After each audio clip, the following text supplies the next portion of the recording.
இந்த எபிசோடில் எதை பற்றி பார்க்க போகிறோம்னா ஜாவாஸ்கிரிப்டோட ஃபீச்சர்ஸ்னு சொல்லலாம், இல்லை கேரக்டரிஸ்டிக்ஸ்னு சொல்லலாம். அதுக்கப்புறம் அப்ளிகேஷன்ஸும் சேர்த்து பார்க்க போகிறோம். JavaScript is mainly used for client side ஸ்கிரிப்டிங்னு சொல்லுவாங்க. ஸோ கிளைண்ட் சைட் ஸ்கிரிப்டிங்னா ஃபார் எக்ஸாம்பிள் ஒரு யூசர் ப்ரௌசரில் போயிட்டு ஒரு வெப்சைட்டை வந்து கேட்குறாங்கன்னு வச்சோம். அந்த வெப்சைட் என்ன அப்படின்னா ஒரு ஃபேஸ்புக் மாதிரி அப்ளிகேஷன் கேட்குறாங்க அப்படின்னா அந்த கிளைண்ட் சைட்லேருந்து சர்வருக்கு வந்து ஒரு ரெக்வஸ்ட் வந்து அனுப்புவாங்க. ஓகேவா? அந்த நேம் மூலிமா ரெக்வஸ்ட் சென்ட் பண்ணுவாங்க. அந்த சர்வர் வந்து எனக்கு என்ன கொடுக்கும் அப்படின்னா ஒரு வெப்பேஜ் வந்து கொடுக்கும். அந்த கொடுக்குற வெப்பேஜில் வந்து எனக்கு ஸ்டாட்டிக்கான கண்டென்ட்லாம் இருக்கும். சரியா?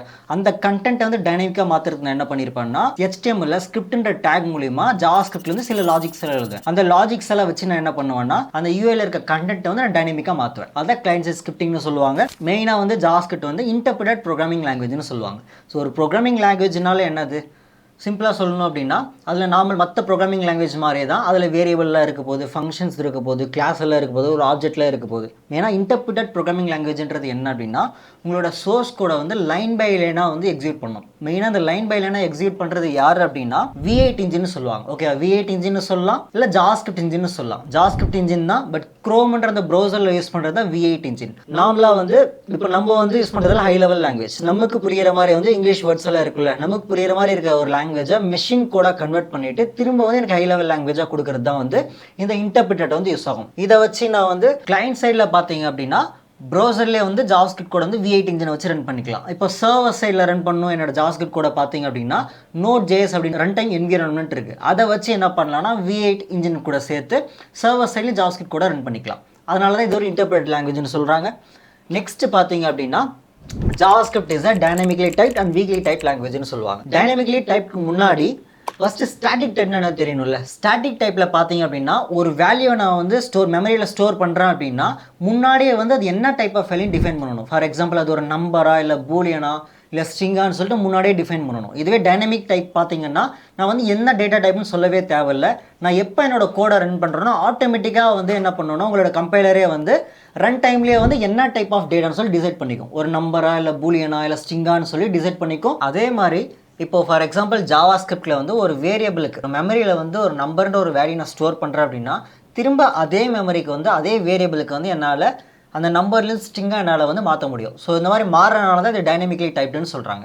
அடுத்து பார்த்தோம் அப்படின்னா ஜாவாஸ்கிரிப்ட் வந்து அசிங்க்ரனஸ் ப்ரோக்ராமிங் வந்து பை நேச்சராக இருக்குது. சிங்க்ரனஸ்க்கு முன்னாடி ஃபஸ்ட்டு சிங்க்ரனஸ்னால் என்னென்னு தெரியணும்ல. சிங்க்ரனஸ்ன்றது என்ன அப்படின்னா ஃபார் எக்ஸாம்பிள் டாஸ்க் 1, 2, 3, 4 இருக்குது அப்படின்னா இந்த டாஸ்க் 1 வந்து கம்ப்ளீட் ஆகிற வரைக்கும் டாஸ்க் 2 வெயிட் பண்ணும். அதே மாதிரி மற்ற டாஸ்க்கு வந்து ஒவ்வொரு டாஸ்க் வந்து கம்ப்ளீட் ஆகிற வரைக்கும் மற்ற டாஸ்க்கு வந்து வெயிட் பண்ணும். இந்த ஆர்டர் வந்து சேஞ்ச் ஆகாது, ஃப்ளோவும் சேஞ்ச் ஆகாது.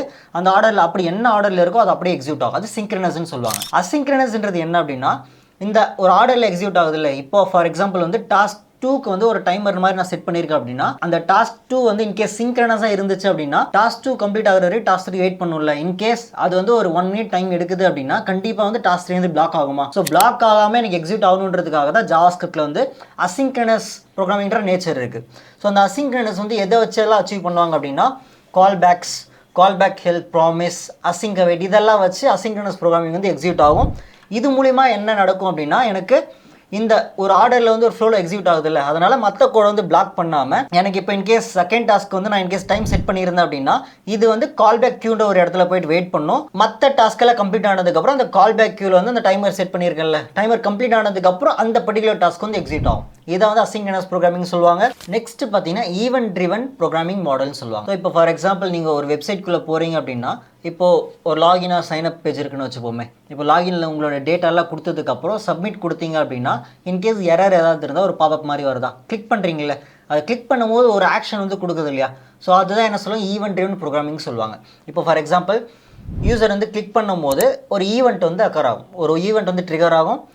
அந்த ஈவெண்ட் ட்ரிகர் ஆகிறது மூலமா ஒரு சம் பீஸ் ஆஃப் கோட் வந்து வரும். ஓகே, அந்த பீஸ் ஆஃப் கோட் என்னவா இருக்கும் அப்படின்னா ஸ்டாட்டிக்காக இருக்கும், ஒரு கண்டென்ட்டை டைனமிக்காக மாற்றுறதா இருக்கலாம், இல்லைனா நீங்கள் இன்கேஸ் ப்ராப்பரான டேட்டா கொடுக்கல அப்படின்னா அது எரர் த்ரோ பண்ணுறதா இருக்கலாம். ஸோ அந்த மாதிரி ஒரு ஈவெண்ட் நடக்கும்போது ஒரு ஆக்ஷன் கொடுக்கும்போது அந்த எரர்ஸ் கொடுக்கலாம், அப்படி இல்லைன்னா என்னோட கண்டென்ட்டை டைனமிக்காக மாற்றிக்கலாம். இதில் வந்து ஈவெண்ட் ஹேண்ட்லர், ஈவெண்ட் லிசனர்னு சொல்லிட்டு 2 டைப் இருக்குது. அது நம்ம வந்து அட்வான்ஸ் டாப்பிக்கில் பார்க்கலாம். நெக்ஸ்ட் பார்த்தீங்கன்னா single page application. Single page அப்ளிகேஷன்றது என்ன அப்படின்னா ஒரு வெப்சைட் வந்து வேணும்னு சொல்லிட்டு சர்வருக்கு ரெக்வஸ்ட் சென்ட் பண்ணுவேன். சர்வர்லேருந்து எனக்கு என்ன கொடுக்கும், ஒரு வெப்பேஜ் வந்து ரெஸ்பான்ஸாக கொடுக்கும். கொடுத்ததுக்கப்புறம் இப்போ இன்கேஸ் ஏதாவது ஒரு கண்டென்ட் நான் மாற்றணும்னு வச்சுப்போமே, இதிலவே பார்த்தீங்க அப்படின்னா டெம்ப்ளேட் வியூன்றது தான் ஒரு வெப்பேஜ். உங்களோட வெப்பேஜ் தான் டெம்ப்ளேட் வியூவாக இருக்கும். இப்போ இதில் வந்து ஏதாச்சும் ஒரு கண்டென்ட் நான் சேஞ்ச் பண்ணுறேன் அப்படின்னா ஃபுல் பேஜுமே வந்து லோட் ஆகாது. லோட் ஆகாது இந்த சென்ஸ் திரும்பவும் எனக்கு சர்வருக்கு ரெக்வஸ்ட் அனுப்பி திரும்பவும் இன்னொரு வெப் பேஜை கேட்காது. ஒரே ஒரு முறை தான் அந்த வெப் பேஜ் வரும். அதுக்கப்புறம் நிறைய டெம்ப்ளேட்னு சொல்லுவாங்க, இல்லை காம்பனன்ட்னு சொல்லுவாங்க. நிறைய மல்டிபிள் காம்பனன்ட் இருக்கும். கிளிக் பண்ணுறதுக்கு ஏற்ற மாதிரி அந்த காம்பனன்ட் மட்டும்தான் மாறும், இந்த டெம்ப்ளேட் மட்டும்தான் மாறுமே தவிர திரும்ப பேஜ் லோட் ஆகாது, திரும்ப ஒரு நியூ பேஜ் வராது. இதே மல்டி பேஜ் அப்ளிகேஷன் அப்படின்னா ஒரு முறை எனக்கு ரெஸ்பான்ஸ் வந்து ஒரு பேஜ் கிடைச்சிருச்சு அப்படின்னா, ஏதாவது ஒரு சேஞ்சஸ் வந்து நான் பண்ணுறேன் அப்படின்னா திரும்பவும் வந்து சர்வர்லேருந்து இன்னொரு பேஜ் வந்து புதுசாக வந்து கொண்டு வரும். இங்கே மென்ஷன் பண்ணியிருக்கல ஒரு பேஜ் இருக்கா மல்டி பேஜ் அப்ளிகேஷனில் ஒரு பேஜ் இருக்கும், ஏதாவது ஒரு சேஞ்சஸ் நடந்தது அப்படின்னா திரும்ப பேஜ் 1 தான் தனியாக சர்வர்லேருந்து வரும். அதே மாதிரி திரும்ப பேஜ் 2 சர்வர்லேருந்து வரும், பேஜ் 3 சர்வர்லேருந்து வரும். ஒவ்வொரு முறையும் வந்து பேஜ் வந்து ரெஃப்ரெஷ் ஆகும். இதே சிங்கிள் பேஜ் அப்ளிகேஷனில் பார்த்தீங்க அப்படின்னா பேஜ் வந்து ரெஃப்ரெஷ் ஆகவே ஆகாது, காம்பனன்ட் மட்டும் அந்த டெம்ப்ளேட் மட்டும் சேஞ்ச் ஆகும். அதுக்கப்புறம் ஜாவாஸ்கிரிப்ட் ஃபீச்சர்ஸில் பார்த்தீங்க அப்படின்னா இது ஃபுல் ஃப்ளெஜ்டு ஆப்ஜெக்ட் ஓரியன்டட் இல்லை, object based scripting language. Object base பண்ணினா ஒரு ஸ்கிரிப்டிங் லாங்குவேஜ்னு சொல்லுவாங்க. சரியா? ஸோ நெக்ஸ்ட் பார்த்தீங்கன்னா அப்ளிகேஷன் ஆஃப் ஜாவாஸ்கிரிப்ட்னு சொல்லுவாங்க. ஸோ எந்தெந்த டைப் ஆஃப் அப்ளிகேஷனில் ஜாவாஸ்கிரிப்ட் யூஸ் பண்ணலாம் பார்த்தீங்க அப்படின்னா, ஜாவாஸ்கிரிப்டை இப்போ ஃபார் எக்ஸாம்பிள் ஃப்ரண்ட் எண்ட் எடுத்துக்கிட்டேன் அப்படின்னா, ஃப்ரண்ட் எண்ட்னா வெப் அப்ளிகேஷன்ஸ். வெப் அப்ளிகேஷனில் வந்து ஜாவாஸ்கிரிப்ட் எங்கே யூஸ் பண்ணலாம் அப்படின்னா, இப்போ ரியாக்ட், ஆங்குலர், Vue.js இந்த மாதிரியான ஒரு ஃப்ரேம் ஒர்க், இது எல்லாமே ஜாவாஸ்கிரிப்ட் வச்சு கொண்டு வந்த ஃப்ரேம் ஒர்க்ஸ். ஓகேவா?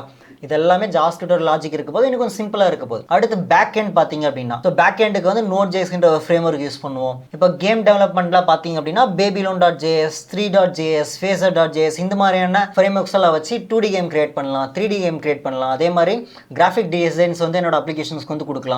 அடுத்து கேம் டெவலப்மெண்ட்டுக்கு இதெல்லாம் பண்ணலாம். ஓகேவா? டெஸ்க்டாப் அப்ளிகேஷன் பார்த்தீங்க அப்படின்னா எலக்ட்ரான் ஒரு ஃப்ரேம் ஒர்க் வந்து யூஸ் பண்ணுவோம். மொபைல் ஆப் டெவலப்மெண்ட் பார்த்தீங்க அப்படின்னா மொபைல் ஆப்பில் வந்து 2 டைப் இருக்குது. ஒன்று நேட்டிவ் ஆப்ஸ்ன்னு சொல்லுவாங்க, இன்னொன்று ஹைப்ரிட் ஆப்ஸ்ன்னு சொல்லுவாங்க.